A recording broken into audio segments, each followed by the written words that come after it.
Okay, so let's wait for a few minutes more. So everybody could join. About 10 people can join. Then we will start our discussion.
Good morning sir. Good morning. सब कोई join good कर morning रहे हैं? Sir. Good morning, good morning.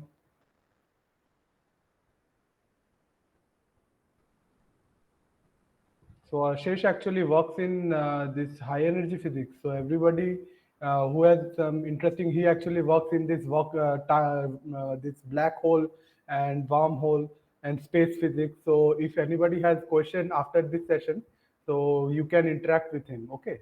So he works in a very interesting field.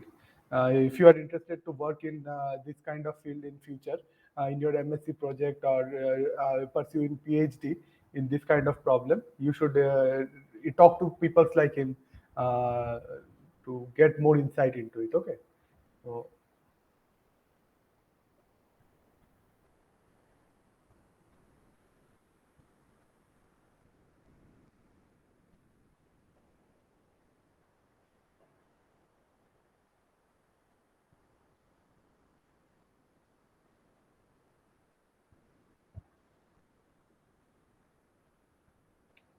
So we have 15 for actually 11 people. So then we will start our discussion. So anybody can join in between if they have the link, because today the meeting is open for everybody. Okay. So this webinar is on unveiling the mysteries of sun with Aditya L1. So everybody should know about that this India's achievement in solar mission. Recently, it has achieved the first solar mission of India via Aditya L1. They have sent a satellite in a Lagrange L1 point. So this webinar is a short session which is organized by me with help of Shil sir. For you guys to get to know more about the space science, and I encourage you to learn more about this. Okay. So this talk is being presented by Ashish. So he is my colleague he's in my batchmate also in IIT ISM Dhanbad. So he did his so let's know about little bit about Ashish. So he did his MSc from Banaras Hindu University, and his previous project, his master's project, was on space science at BHU. He studied about geomagnetic storm, and he's currently working in string theory research group in IIT ISM Dhanbad, Department of Physics. Let's talk about the schedule of this meeting. So it's after this introductory talk of mine, I will hand this session to Ashish. He will be talking about this solar mission, India's first solar mission. It's a 45 minutes talk. Then it will be followed by about 10 minutes question answer session from your side, or anybody can ask questions. Okay. So no need to hesitate in the question answer session. And so let's embark on the journey of India's first solar mission with Ashish. Okay. So now Ashish, I am closing my stopping my presentation from my side. You can present now. Okay. Okay. So thank you, Ankur. Okay. So I just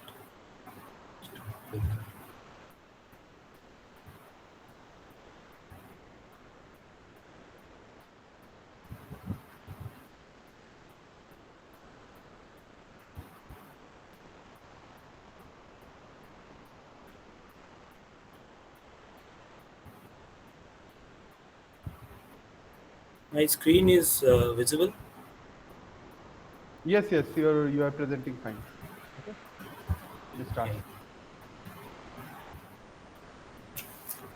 So, uh, thank you, everyone. Good afternoon, everyone. So, Good afternoon, I sir. want to. Good afternoon. So, sorry. 1 minute. So, I want to discuss the ISRO's recent journey to Sun, that is Aditya L1. So let's begin our journey to unveil the mystery of Sun with Aditya L1. My name is Ashish Madhuk, and as Ankur mentioned, I am working on string theory in IIT ISM Dhanbad. So uh, this is the launching of Aditya L1.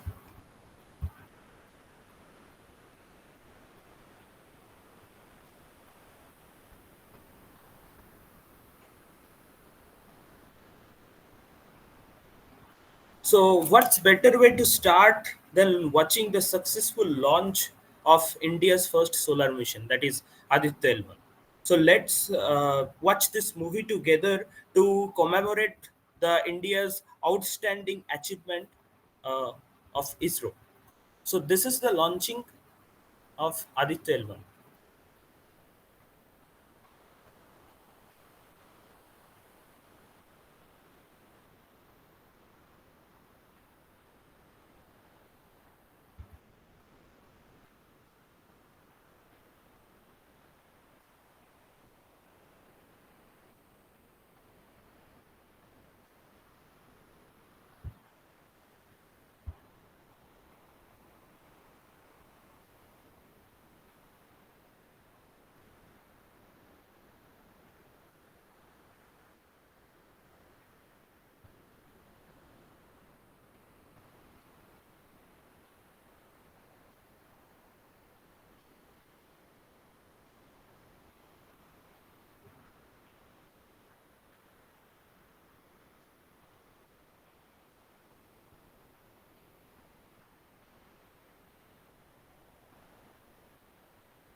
So you see the launching of the Aditya L1 by PSLV C-57 rocket. Uh, let's thank the project director for this mission. Uh, he is called the Sunny Lady of ISRO, Niger Saji ma'am. So he is the project. She is the project director, and let's thank her for this great achievement. So in that slide,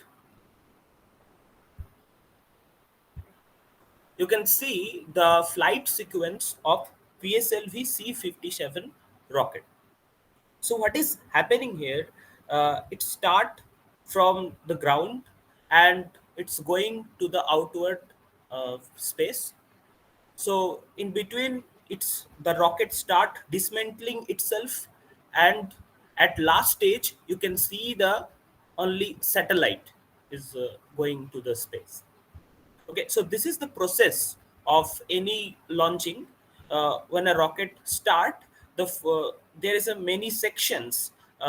When the fuel end in that section, the rocket start dismantling this section to reduce the mass, and it go to the outer space. Okay, and on the top of the rocket, uh, the Aditya L1 satellite is placed, and we can see here in the outermost space, the satellite is on the outer space.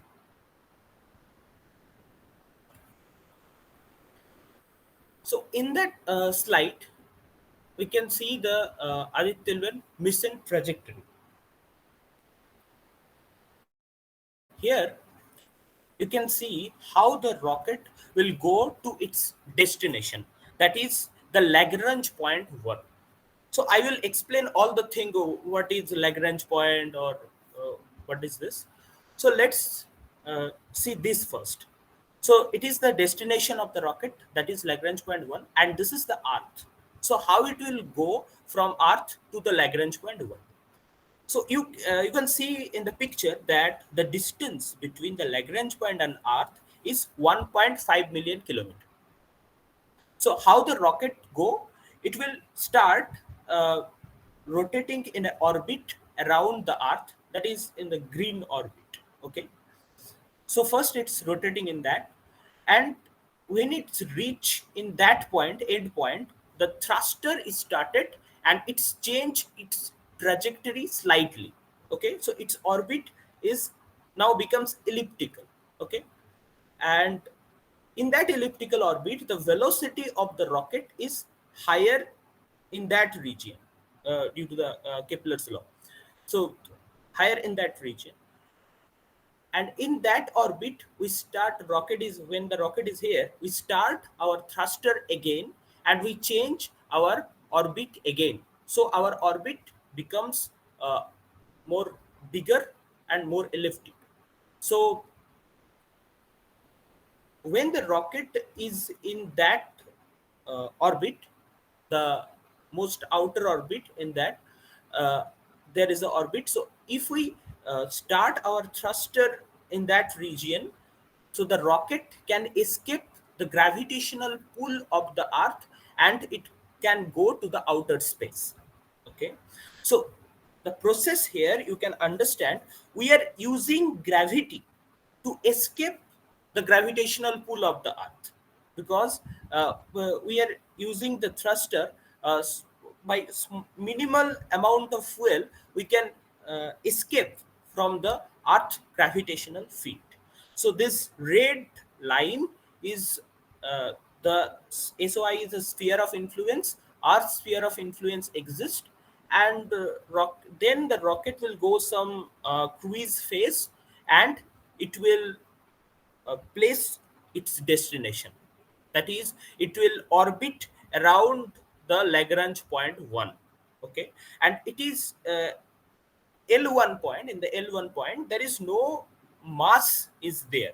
Okay, so it is, so that is why it is called the halo orbit. So how it will be in this moving, what is L1 point, I will discuss in the later slide.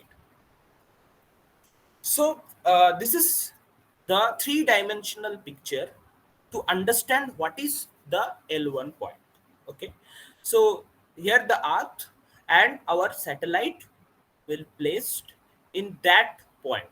That is our L1 point, and it is rotating around the halo orbit of around L1 point. Okay, and that is mentioned here that the distance from the Earth to the L1 point is 1.5 million kilometer, and the distance from Sun to Earth we know that is 150 million kilometers. So it is nearly 100 times more. So our satellite will nearer, much nearer to the Earth than the Sun. Okay, so you understand this. And for your information, Aditya L1 has reached its destination on 6 January 2024, and it start supplies data to us. So I will discuss all the things uh, in the coming slides. Uh, so the question arises here, why we need to go outside the earth? That is very important question. So the answer is that this is called the atmospheric window. So here you can clearly see that our atmosphere will uh, resist some wavelengths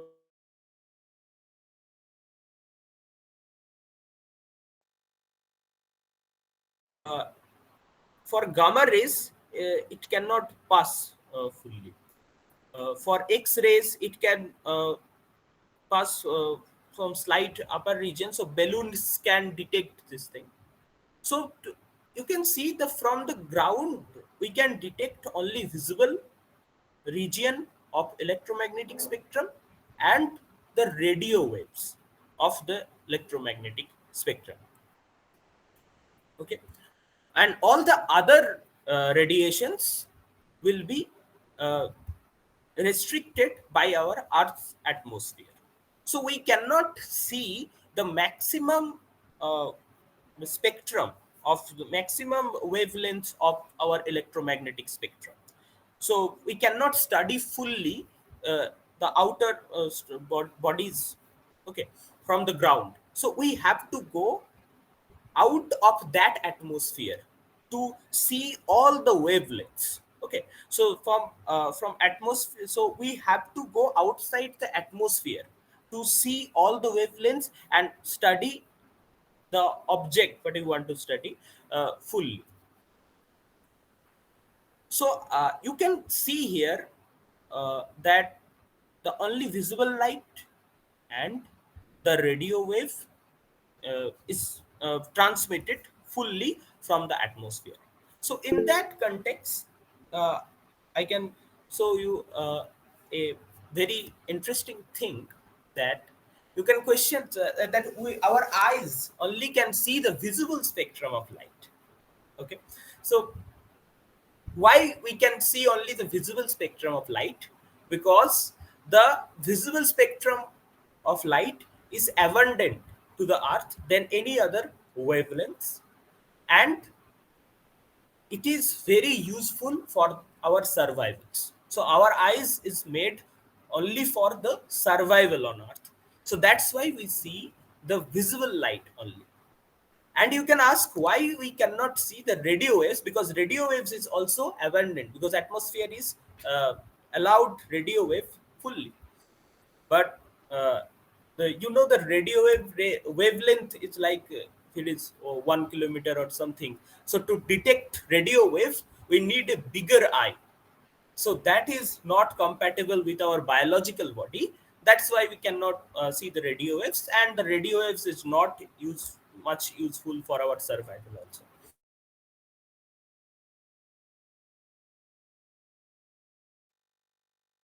So here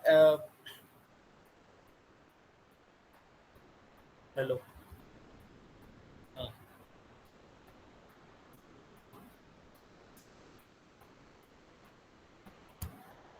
am I audible? Yes, yes, you are audible. Okay, I think there is a problem. Sound is coming. Okay. Okay.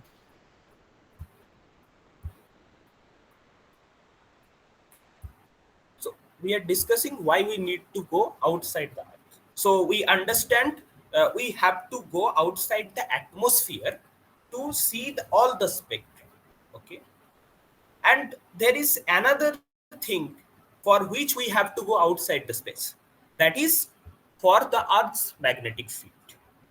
So you know that Earth has a magnetic field which make us which make the life possible on the earth, because it stopped the radiation, high energy solar radiations, to reach the ground.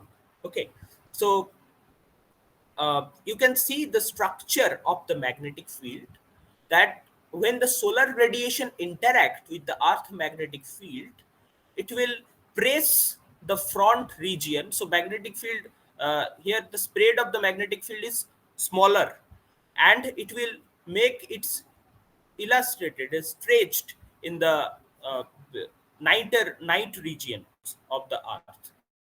So you can understand that Earth's magnetic field is interacting with the sun's charge particles and its magnetic field. Okay, so it actually protects us from the Earth. So how you can see an interesting video here, how the interplanetary magnetic field, which is coming from the sun, interact with Earth's magnetic field. So here is the Earth, and that is the magnetic field of Earth. And here the interplanetary magnetic field, it is coming from the sun with charged particles there. So here you can see that magnetic field interact with the Earth's magnetic field. It will go to the magnetotail region, and here the magnetic reconnection happens. The charged particles revolving around the magnetic field, and it's hit the ionosphere, and we can see the auroras. Okay, so if we want to study the charged particle from Earth, we cannot see them fully, because it can, the Earth's magnetic field will not allow it to pass to go to the ground. Okay, so we have to go outside that magnetic field also to understand that charged particles which is coming from the sun, and to study the sun. Okay,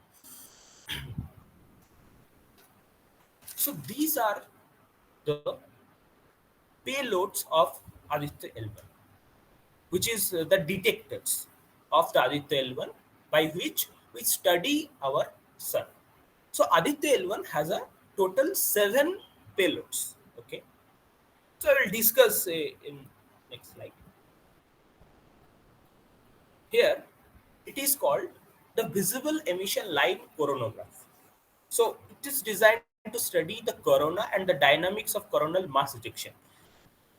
You see here, I use some difficult technical term like coronal mass ejection and all that. So I will discuss all the things in the later slide. Just stay tuned. I just discuss what are here. I just discuss what are the name of the detectors. So it will study the coronal mass ejection. Or this is called the SUIT. SUIT. Full form is Solar Ultraviolet Imaging Telescope. So as the name suggests, that is ultraviolet. So it will image our sun in an ultraviolet region. So some it is radiation, and it is developed by University Center for Astronomy and Astrophysics, Pune, with close collaboration with ISRO.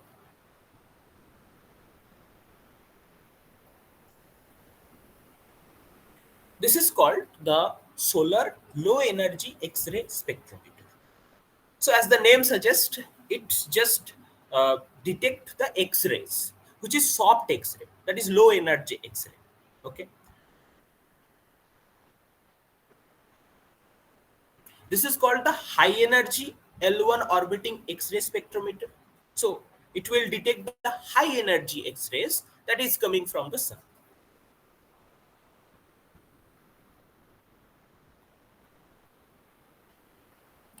This is called the plasma analyzer package for Aditya. So it is we know that our sun is made of plasma, right? So it designed to understand the solar winds and its composition, its mass analysis, solar winds and ions, all that thing. So this is AXPX payload. It has two subsystems. First is Swiss and second is Dept. Swiss is solar wind ion spectrometer. So it's a low energy spectrometer that is designed to measure the protons and alpha particles of the solar wind. So this is Swiss. Okay, solar wind ion spectrometer.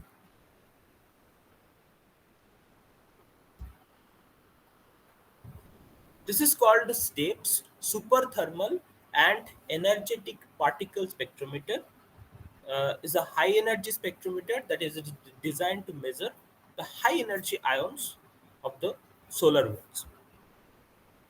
And last one is mag payload, which is a magnetometer. So we know that you can see in the previous slide that that that the magnetic field, which is called the interplanetary magnetic field, that is coming from the sun, will interact with Earth's magnetic field. So sun sends a magnetic field. So we have to measure that magnetic field, the intensity, all the things. So to measure that, we use that magnetometer, uh, interplanetary magnetometer. So these are the payloads which is used in the Aditya L1. So with all the payloads, this is the Aditya L1 satellite image.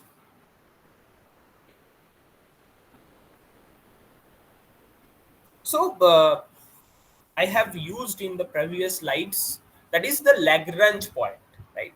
You can see there the Aditya L1 will, the destination of Aditya L1 is Lagrange point L1.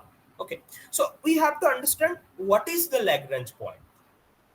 Okay, so Lagrange point, uh, it is a point at which small body means like satellite, under the gravitational influence of two large bodies. What is the two large body here? Sun and Earth. Okay, will remain approximately at rest relative to them. Okay, so I'll discuss in that. So the existence of such points was introduced by French mathematician and astronomer Joseph Louis Lagrange in 1772. Okay, so as a part of his investigation of celestial mechanics, three body problem. So it's a three body problem because there is a three body: Earth, Sun, and the satellite. So, but uh, you have to be careful. The third body should have very negligible mass than other two bodies. Okay, to solve the equation. Otherwise, we get some chaotic equation. Okay. So, according to this calculation, there should be five Lagrange point of a three body problem. So there should be five Lagrange points. So here Earth Sun system. So here you can see that this is the sun, okay, and this is Earth, and Earth is rotating around the sun, okay. So this is a two body system, and here there is a 5 points. 5 points. These are called the Lagrange point, okay. So our Aditya L1 will place in that point 1. You can see the point 1. Okay. It is distant 1.5 million kilometer from the Earth. So from 1, you can see the what is the forces acting on the point 1. You can see from that image. The point 1 is rotating with Earth and Sun. So there is a centrifugal force which is toward the Earth, right? Blue body toward outer of the system, outward to the system. So there is a centrifugal force, and Earth is also attracting that point one. Okay, if there is a satellite, Earth will attract that satellite. So the centrifugal force and the attraction of Earth is in the same direction. Okay, understand? And the sun is attracting that point in the opposite direction of the of that force that I said, that centrifugal force and earth attraction is here in the outward direction, and the attraction of sun in the inward direction. So Lagrange point 1 is that point where these two directional forces is balanced out. Okay, two directional forces is same. So this is the Lagrange point 1. Okay. In the Lagrange point 2, here the James Webb Space Telescope has been placed, that is sent by NASA. Okay. So what is the advantage in Lagrange point 2? How the forces balance each other? In Lagrange point 2, you can see that it is rotating. So the centrifugal force is acting outward. Okay. And Earth and Sun attract it in the same direction.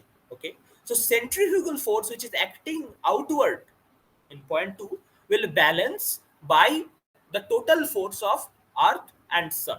So this is our Lagrange point 2. You can see similarly in the Lagrange point 3. Lagrange point 3 also rotating, so it has a centrifugal force which is acting outward, and it act and the inward, the sun and earth attract that point inward. Okay, so third point also balance. Okay, so this is the Lagrange point 3. And if we calculate here fifth and fourth, here the Lagrange point, these here the forces also balanced out. Okay, so this is the 5 Lagrange point around our Earth and sun, for Earth Sun system. Okay, so this is the thing you can see this image, that this is our Earth in the center. Its moon is there, and L2 I have mentioned that in L2 point there is a James Webb Space Telescope, but we want to reach in L1 point, that is Lagrange point 1. Okay, and there is other points as I explained all that thing. So here you can see the three-dimensional thing, how our satellite will reach in that point. Okay, so Earth is there, and our satellite. It is very important. I want to see. There Lagrange point one. In the Lagrange point one, if you place a satellite, just imagine you place a satellite. It is in the one, but somehow it will go slightly toward the sun. So what will happen? The force of the sun become greater, and the satellite will go toward the sun, and it will hit the sun. Okay, if it go if it, it's displaced slightly from the point one. Same thing happened if it displayed slightly from the point toward point one toward the earth. Then earth will attract, force toward the earth becomes greater. So earth attract that satellite and it will go toward the earth. Okay. So it is a unstable point. Okay. So if we displaced slightly from that point, it will not go to that point after that. Okay, it will hit sun, or it will hit the earth. So that is a unstable point. Okay, point one is unstable point. Same, if you think about point 3 and point 2, also unstable point. Okay, the only stable point is here point 4 and point 5. So we can do some stability analysis or Lagrange calculation. So you have to understand that point one, our point where we want to study our sun, Lagrange point one, is an unstable point. Okay, so that's why we cannot place the satellite uh, exactly in L1 point. Okay, we have to rotate around the L1 point. So there is many advantage for less fuel consumption and all that things is happening here. So we have to rotate around L1 point, and we can study the sun without any obstruction from L1 point. You understand that the here you can directly see the sun. Okay, so that is very useful to study the sun. So as it is an unstable point, it will rotating around that L1 point.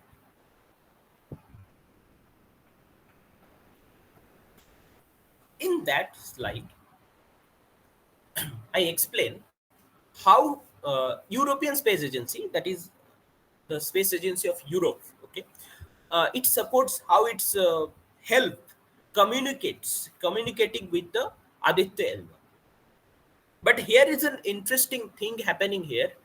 You can see the orbits, that L1, and it orbit, and you can see the orbit it changes.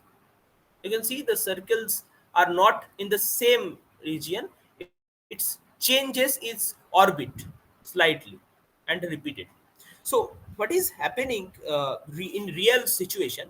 I This is an ideal situation, right? There is Earth, there is Earth, and there is Sun. But in reality, you can see there is Moon and other planets like Jupiter. All the planets are there. Okay, so the gravitational pull of the planets also considered in the real situation. Okay, so Lagrange point one is it also moving. It is not in that position, it also moving with the different position of different other planets. So we have to adjust our circular orbit also. So here you can see the adjustment, how the Aditya L1 orbit adjust it orbit to remain in a stable orbit always. So that is very important. And Aditya L1 is all the other space agency like European Space Agency also helps to communicate with Aditya L1 with the ISRO. Okay, so in the definition of Lagrange point, I have mentioned that any two body system like Sun, Earth, you can see that there is five Lagrange point. Okay, so there is many two body system is there like Earth and Moon. So it has also five Lagrange points. Okay, so I have shown that these Lagrange points. And here the interesting thing is second picture in the right side. You can see that this is a system of Jupiter Sun system, and there is also five Lagrange point. Okay, so for Jupiter Sun system, uh, you can see the five Lagrange point. And I have mentioned earlier that Lagrange point 4 and Lagrange point 5 is a stable Lagrange point. Okay. So for Jupiter and Sun system, in Lagrange point 4 and Lagrange point 5, you can see that white spots there. These are actually asteroids, okay, which is trapped in that points. So as it is a stable point, so they are trapped in that points. So they are called the Trojan asteroids. Okay. So this is for your information.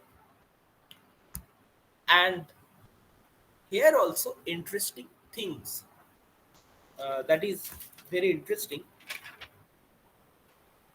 Here in uh, you can see that for Mercury, the Lagrange point 4 and Lagrange point 5, there is no asteroids. Okay. For Venus, for Lagrange point 4, there is one asteroid is there. Okay. So for other planets, there is also some Trojan asteroids. For Jupiter, it is much higher in number, much bigger in number. But for different planets, we can see the different number of Trojan asteroid is there. Like that is important for Earth. There is two Trojan or asteroid in Lagrange point 4. Uh, they have name actually for two asteroid. They have name 2010 TK7 and 2020 L XL5. Okay. For Mars, Lagrange point 4 there is one asteroid, and Lagrange point 5 there is 13 asteroid. And for Jupiter the number is much higher because the gravitational field between them is much higher. Uranus, there is a Lagrange point 4 there is two asteroid. For Neptune, we can see that Lagrange point 4 there is 24 asteroid, and Lagrange point 5 there is 4 asteroid. Okay.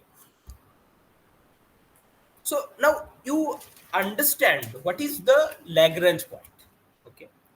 Now we want to study what is the aim of the mission. Why we want to study the sun? What are the things we have to study on the sun? So what is the major science objective is there? First one is coronal heating and solar wind acceleration. Okay. Second, coupling. There is much heavier terms. I will explain all the things. Coupling dynamics of solar atmosphere, solar wind distribution, temperature anisotropy, initiation of coronal mass ejections, flares, and near-Earth space weathers. Uh, to understand these terms, these heavy terms, we have to understand the structure of the sun first. So, next slide, I explain what is the structure of the sun. So, this is our sun. Okay, you can see the sun, and we can divide our sun in two regions. Okay, the interior and the atmosphere. The interior of the sun consists three layers: the core, the radiative zones, and the convective zone. Okay. So in the core, what is happening? The nuclear fusion is happening in the core. Okay, and the heat which is generated from the core is coming from, you can see that core is in the middle. Okay, and nuclear fusion is happening there. The heat which is generated from the core is coming through the radiation process. So that is why the next zone is called the radiative zones. And after that, by convection, heat is transmitted to the upper region. That is why it is called the convective zone. Okay. So I want to explain uh, here. Here is a very interesting thing, that the sun is made up of plasma. Okay, so in the radiative zone, you can see the radiative zone. The density of plasma is very high. So the photon which is coming from the core is mainly collide with the different particles of plasma particles, and it will go back to the core again, and it will come back. So due to that repetitive collision, the photon needs much more time to reach from core to that convective region. So what is the time? The time is for gamma ray photon, that is the most high energy photons. For gamma ray photons, it is 1,71,000 years. So for gamma ray photon, the most high energy photon need 1,71,000 year to come core to cross this radiative zones. So that is very interesting thing. And after that, it will reach to the uh, convective zone. Okay, so you can see the heat transmitted by convection. And then we go to the atmosphere of the sun. Atmosphere of the sun also consists of three layers. Okay, the photosphere is there, photosphere, chromosphere, and the corona. Okay, so these are the corona. So here some animation I used, that from the core, uh, the heat is transferred by radiation. That is why it is called the radiative zone. And after that, heat will transferred by convection. It's convective zone, and then it will go to the atmosphere of the sun, and then it's go to the outer space. Okay. So you understand what is the corona and all the things, the term I used previously. So the problem is here. It is called the coronal heating problem. What is that? Uh, you can see in the graph.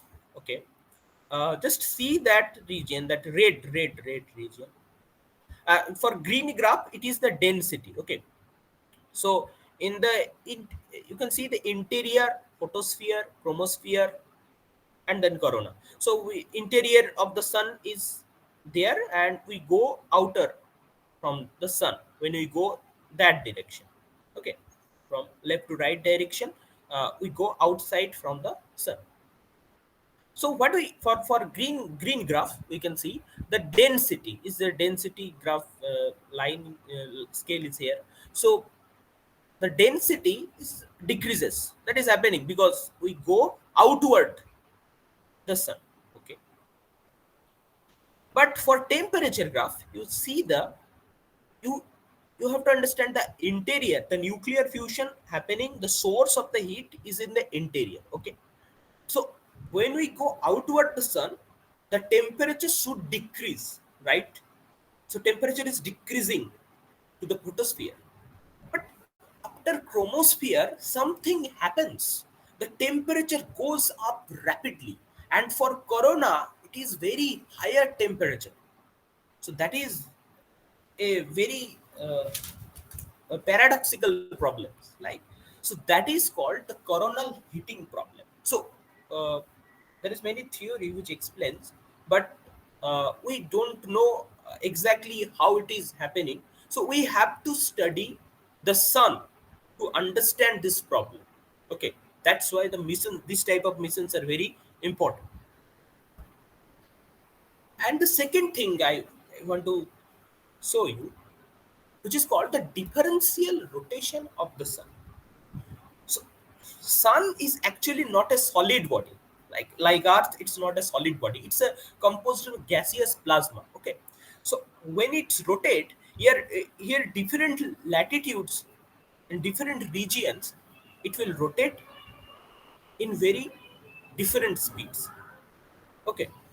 Uh, so so for solar rotation period, in uh, the solar rotation period 24.47 days at the equator and 38 days at the poles. Okay,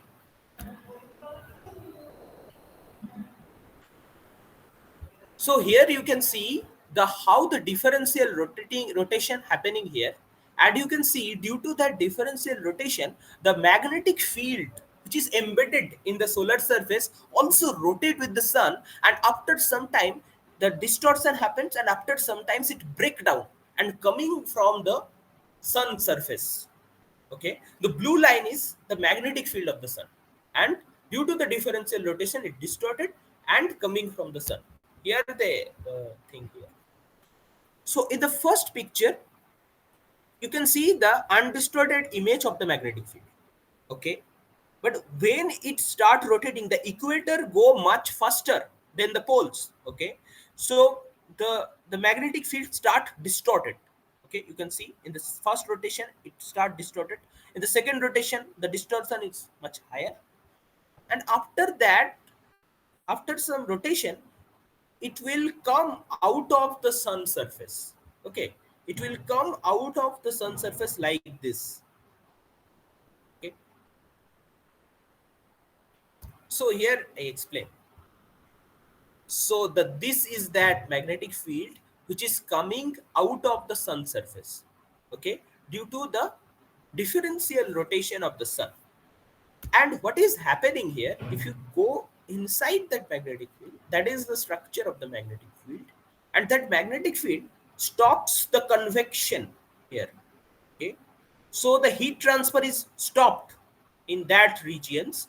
So this the region where the magnetic field is attached with the sun surface is much lower temperature than the surrounding. That is called the sunspot. Okay, we can see if we see it from further, it's like a black spot on the sun. So the sunspot appears due to the distortion of the magnetic field. Okay, so it's stopped the convection. That's why we see the sunspot. Okay, and this is the magnetic field. Okay, and these two poles are different poles. If it is north pole, it's a south pole, right? If it is south pole, it's a north pole. So the poles, what the poles want to the opposite poles want to attract. So the next image, what is happening here, the opposite poles here, you can see they attract each other and becomes free from the sun surface, and it will go to the interplanetary region with the many charged particles, and it will hit the Earth's magnetic field. So that is happening here. So I will show it repeatedly. This thing is called the coronal mass ejection. Okay. So the many charged particles from the corona will go with the magnetic field and hit the interplanetary regions, different planets. So this is called the coronal mass ejection. So this is very important. We have to study this, because if we can study this much detailed way, we can predict all the solar storm, this coronal mass ejection, all the things, because if the charge particle, the number of charge particle is much higher and the magnetic field is much stronger, then many of the charge particle, the magnetic field cannot fully protect the earth, and sometimes it will hit our electric systems, and it will stop our electric systems and the satellites also. So that's why we have to study it more clearly, and we have to predict this weather. So that's why we need Aditya L1 like mission to study that type of coronal mass ejection. And there is interesting thing that when this magnetic field interact with the earth magnetic field, the earth's magnetic field uh, also becomes dynamic. Okay, so that is called the geomagnetic storm. So due to the solar storm, earth's uh, earth start the geomagnetic storm. Okay, so these are all the things. So now we have a more vivid picture of solar phenomena that we want to study, right? Then uh, I here I showed some experimental issues. What is the data that that we getting from the Aditya? So this is here collected from the ISRO.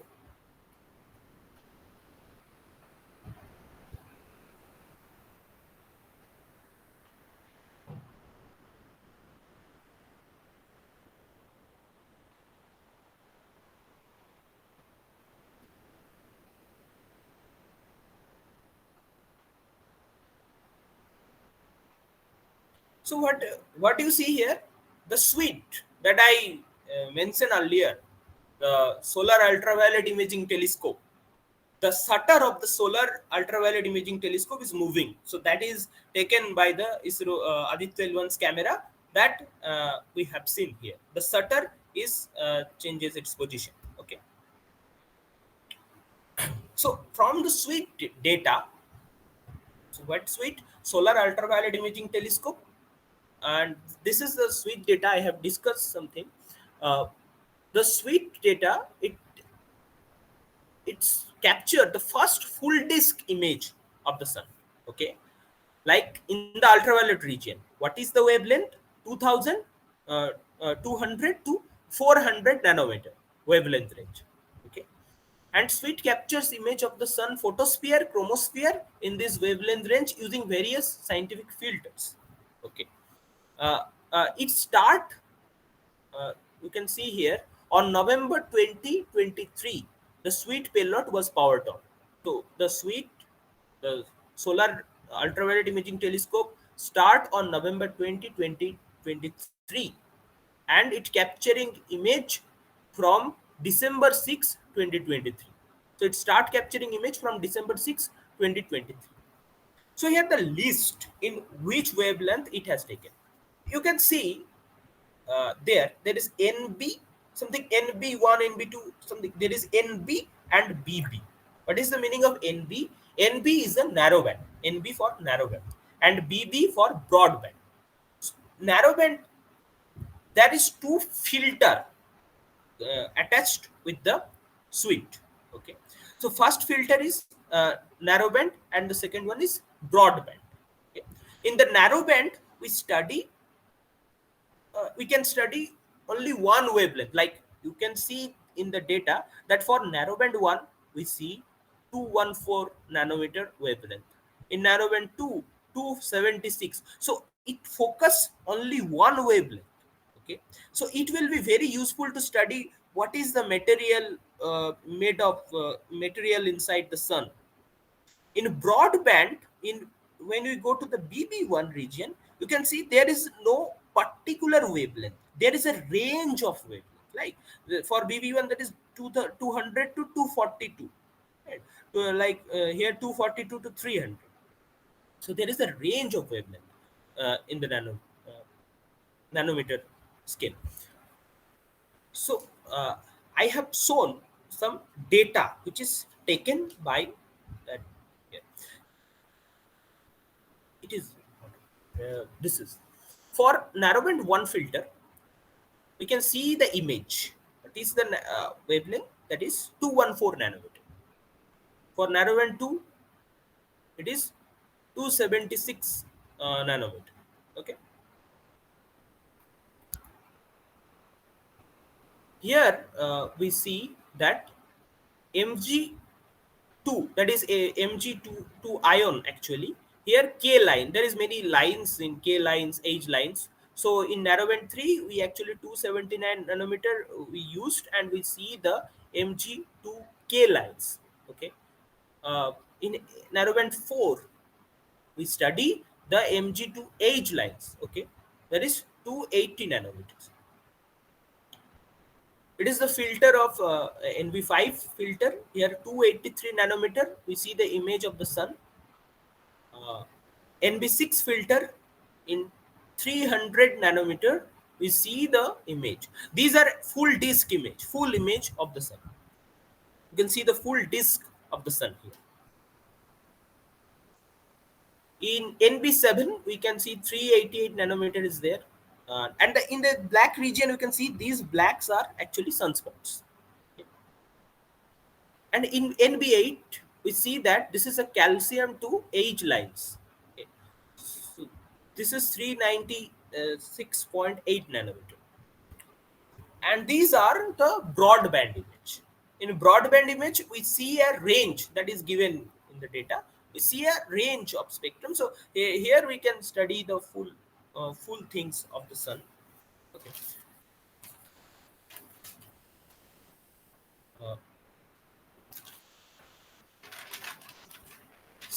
Uh, Swift observation will help scientists to study the dynamic coupling of the magnetized solar atmosphere and assist them in placing tight constraint on the effect of the solar radiation on Earth's climates.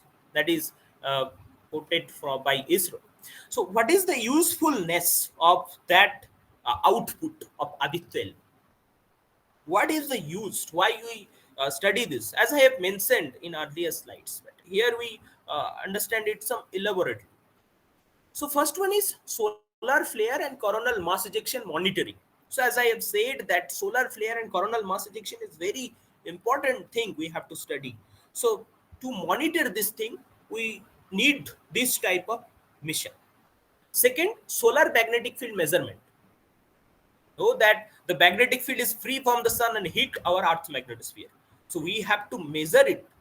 Okay, to what is the magnetic field, the interplanetary magnetic field that is coming from the sun, to understand. And if we measure the magnetic field, we can understand the sunspots, solar flares, and coronal mass ejection.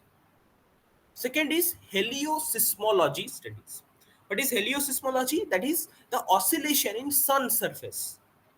So if we study the heliosismology, we can study the internal structure of the sun and dynamics of the sun rotations, rate, temperature distribution, and convection patterns. Okay. In the four, we study the solar wind monitoring. So solar wind monitoring to understand the outer atmosphere and its influence on the interplanetary environment. Third one is for fifth one is ultraviolet imaging. That I have shown the data of SWITs, solar ultraviolet imaging telescopes. So you can see the for ultraviolet imaging we can study the details of outer atmosphere like corona, solar flares. There is many things we have to study. Uh, in six, the long-term solar activity trends. So if we study all the things, we can make we can understand the what is the long-term solar activity uh, at the thing, and the space weather forecasting. So if we understand all the thing, we can uh, model the space weather forecasting model. We can improve our space weather forecasting model. So overall, the output data from Aditya L1 satellite plays a crucial role in advancing our knowledge of sun and its effect on our planet and the broader solar system. So Thank you. This is the acknowledgement. I want to thank Department of Physics IIT and Dhanbad, and I want to thank PK Roy Memorial College for giving me such a wonderful opportunity to give that talk. These are the reference. Thank you. Okay. Now the session is open for questions. So one by one, students may ask the question. So first question, I think Prashant already asked. I'm just conveying his question. So he asked me that in your slide, after the punch of the satellite means the thruster you pointed out. So why it's moving in elliptical path, not circular path? Okay. Okay. Okay. So After this, students, please raise your hand. Then I will direct your question directly to Ashish. Okay.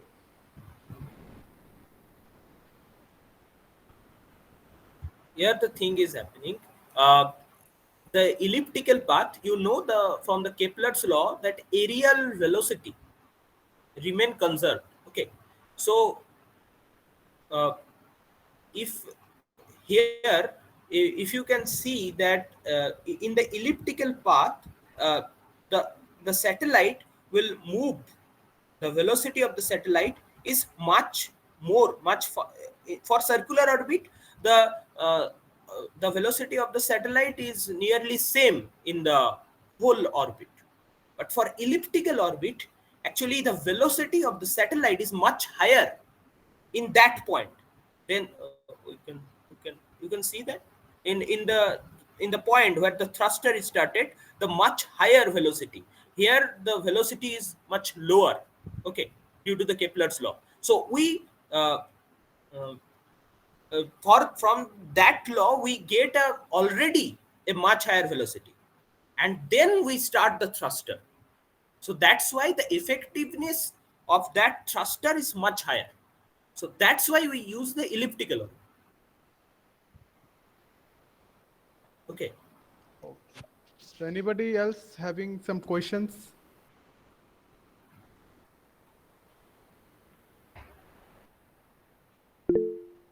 Yes, Abhishek, ask your question. Unmute your mic and ask your question. Sir मेरा question है कि जो hello orbit है वो earth orbit के perpendicular है या parallel है? अर्थ ऑर्बिट प्लेन को अगर तुम देखोगे तो वो परपेंडिकुलर है. जैसे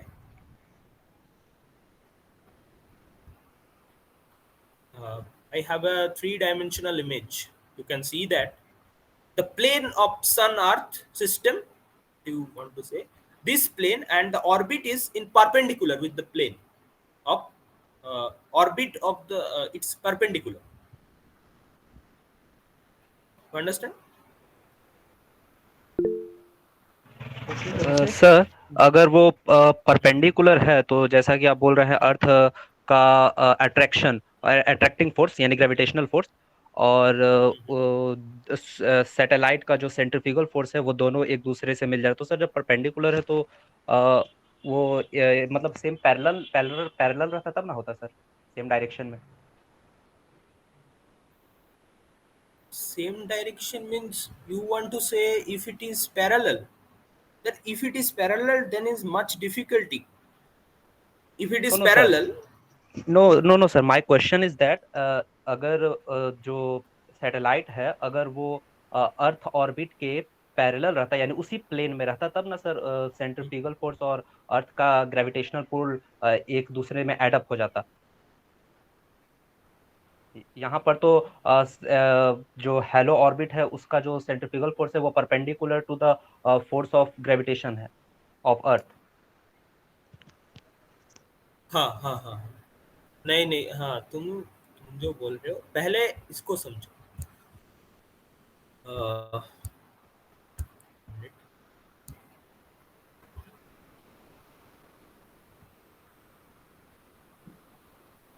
Second image, in the second image you can see that L1 point is there, and here if there is no orbit, then centrifugal force of the satellite and the earth attraction is balanced by the sun. You understand this, and you say that it should rotate parallel to the that if it is rotate in that direction, there is no balance. I will show how it is balanced in L1 point. Like if you see that, this is, you can see a vivid understanding how the forces is balanced. You can understand here. Uh, Let us consider the satellite is in that position. You can see my cursor. Yes, yes, we can see your cursor. Hmm.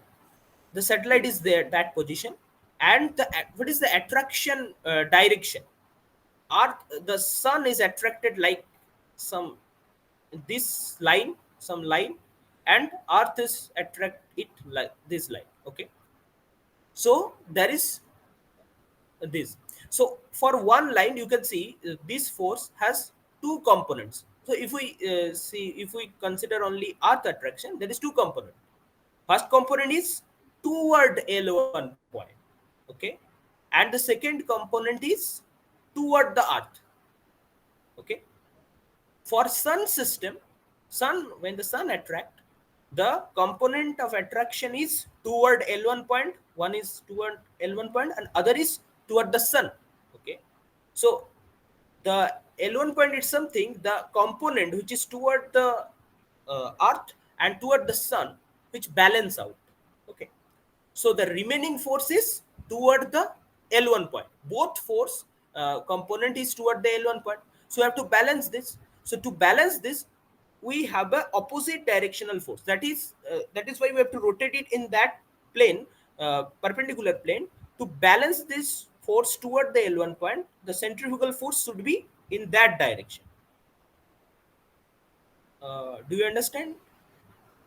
Abhishek, is that answers your question? What a Yes, question. sir. Yes, sir. I understand. Okay. Understood, sir. Okay. Sir अगर आप बोले तो इस topic के अलावा किसी और topic से एक मेरा क्वेश्चन है सर, जो हमको मतलब हाँ शुरू से हाँ बहुत हाँ, बोलो। परेशान करता है। सर अगर हम बात करें, जैसे ये स्पेस का बात करें सर, ठीक है, तो सर जैसे अगर we are moving from one point to another, तो सर जैसा कि बात होता है स्पेस मेम्ब्रेन का, फैब्रिक का जो बात होता है, तो सर जैसे कि अगर हम किसी ग्लास से ग्लास यानी शीशा में अगर लाइट हम डालते हैं सर, तो वो ट्रांसपेरेंट शीशा रहता है, तो सर पार हो जाता है, ठीक है।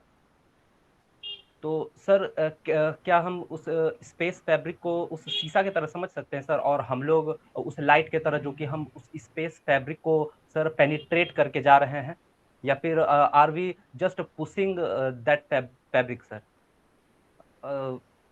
यही मेरा क्वेश्चन है sir. Actually, there is space time. Uh, in 1915, Einstein's general theory of relativity, he shows us that space and time should be considered with equal footing. Okay, so so we are inside the fabric of space time. Okay, so there is three-dimensional space and one-dimensional time, which is called that is why space time is a four-dimensional fabric. Okay, so we are inside that fabric. Like it's you cannot compare it with glass or something, but you can consider it's like a transparent thing. The light can move in that thing, but we all can move. It is transparent not only to light, for us also it is transparent space time. So we are inside, but it's like a you can induce it's like a big glass system, and we are inside that glass. If you want to imagine with glass, you can imagine this, but it's not like a solid thing. You can distort that space time also. Like if we put a mass inside, like there is, if there is a earth or there is a sun, the space time is curved due to that mass. Okay, so mass actually curved that space time. So we are inside the space time, and our mass curved the space time. So that is the concept. तो sir if इसका मतलब हम लोग ये समझ सकते हैं कि सर जो स्पेस फैब्रिक है वो मास के साथ इंटरेक्ट कर रहा है। हाँ बिल्कुल।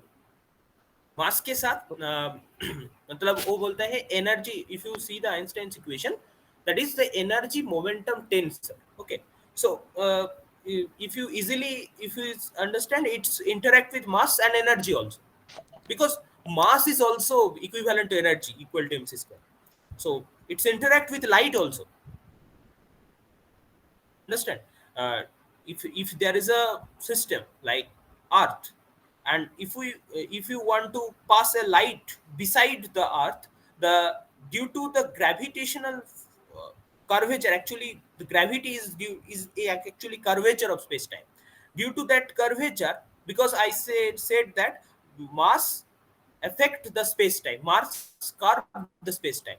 So if you want to pass a light in that curved region, light will follow that curved path. Light will not move in the straight line.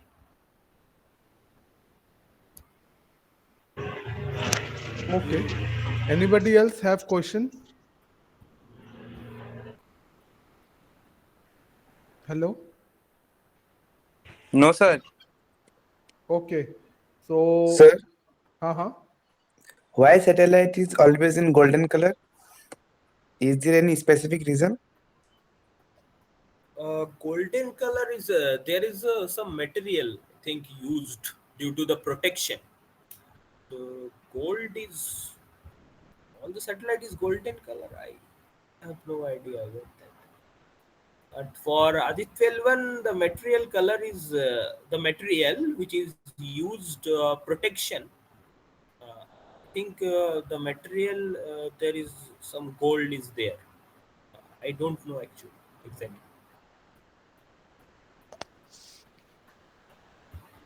O- Okay. Anybody else? No, sir. Thank you, sir. Okay. Then Shil sir is here. He is HOD of PK Roy Memorial College, Department of Physics. So it's a very exciting talk. Sir, I would like to ask Shil sir to share his experience and ask a few questions if you want. Okay. Uh, Thank you, Uncle. Thank you for organizing this wonderful webinar. And I also thank Mr. Ashish Modak for his very insightful talk on Aditya L1. He talked about many things like solar wind, Lagrange points, sunspots, and the whole purpose of launching this L1. He talked about satellites in general and the usefulness and the purpose of launching this Aditya L1. It has been a very wonderful talk, and I think the students must have enriched themselves by listening to this talk. And I think we are looking forward to many more such talks from you people who are doing wonderful research on their fields. I'm very excited that these things are happening in Department of Physics. And again, Ankur has taken a lot of pain in organizing this webinar. And the next time we'll make it a more bigger in a way that more students can participate. So thank you. Yes, yes. I don't have much. I don't have any particular question, but I want to know one thing: what are the materials which are the satellites are made of, so that they can withstand all the things in the space? I mean, Actually, for the materials, I don't know the use okay, actually the materials about the okay, satellite. I have okay. to study that. Okay.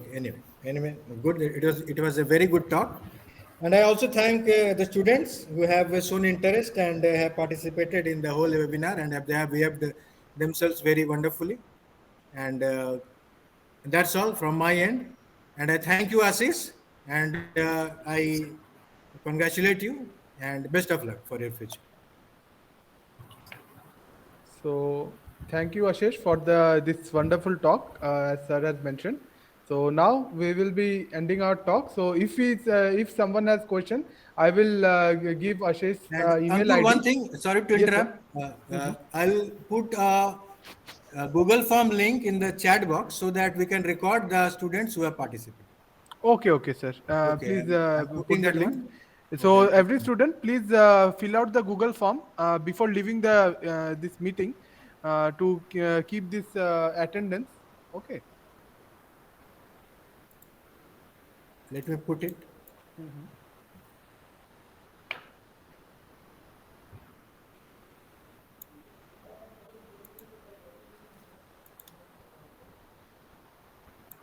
Well, all the students are requested to fill this up so that we can record the number of students who have participated. Have you got it? Yes, sir. That's in the chat box. Yes, it's in chat box. Okay. Okay, Ankur, move ahead. Okay, sir. Okay. Let's end this talk by thanking Mr. Ashish Modak.